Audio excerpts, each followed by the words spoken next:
মাত্র ৮ মিনিটেই ইসরায়েল ধ্বংসের হুমকি ইরানের।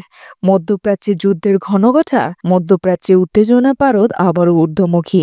সম্প্রতি ইরানের ইসলামিক রেভলিউশনারি গার্ড করে আইআরজিসি এক শীর্ষ সামরিক উপদেষ্টা ঘোষণা দেন, যদি সর্বোচ্চ নেতা আয়াতুল্লাহ আলী খামেনি নির্দেশ দেন তাহলে মাত্র ৮ মিনিটের মধ্যেই ইসরায়েলকে ধ্বংস করে দেওয়া সম্ভব। এই বক্তব্যের পেছনে রয়েছে ইরানের সামরিক ক্ষমতা ও কৌশলগত প্রস্তুতির ইঙ্গিত।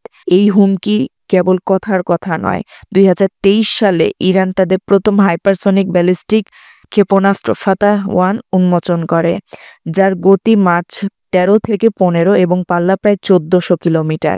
ইরানের দাবি এই ক্ষেপণাস্ত্র ইসরায়েলের উন্নত প্রতিরক্ষা ব্যবস্থাও ফাঁকি দিতে সক্ষম। প্রশ্ন উঠছে, ইরান কেন এখন এমন হুমকি দিচ্ছে?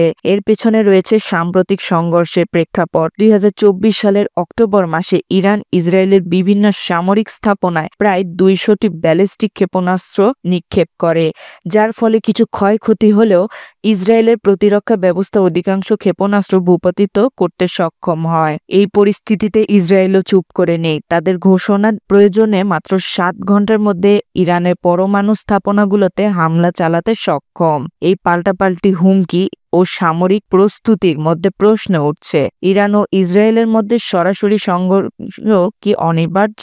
এই উত্তেজনা কি পুরো মধ্যপ্রাচ্যকে অস্থিতিশীল করে তুলবে? বিশ্লেষকরা বলছেন, ইরান ও ইসরায়েলের এই উত্তেজনা শুধু দুই দেশের মধ্যেই সীমাবদ্ধ নয়, এটি যুক্তরাষ্ট্র সহ অন্যান্য বিশ্ব শক্তির জন্য উদ্বেগের কারণ।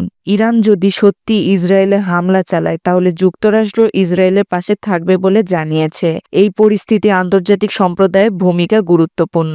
কূটনৈতিক প্রচেষ্টা ও সংলাপের মাধ্যমে উত্তেজনা প্রশমিত করা না গেলে মধ্যপ্রাচ্যে একটি বড় ধরনের সংঘর্ষের আশঙ্কা এড়িয়ে দেওয়া যায় না। আপনারা দেখছিলেন প্রতিদিন সকাল।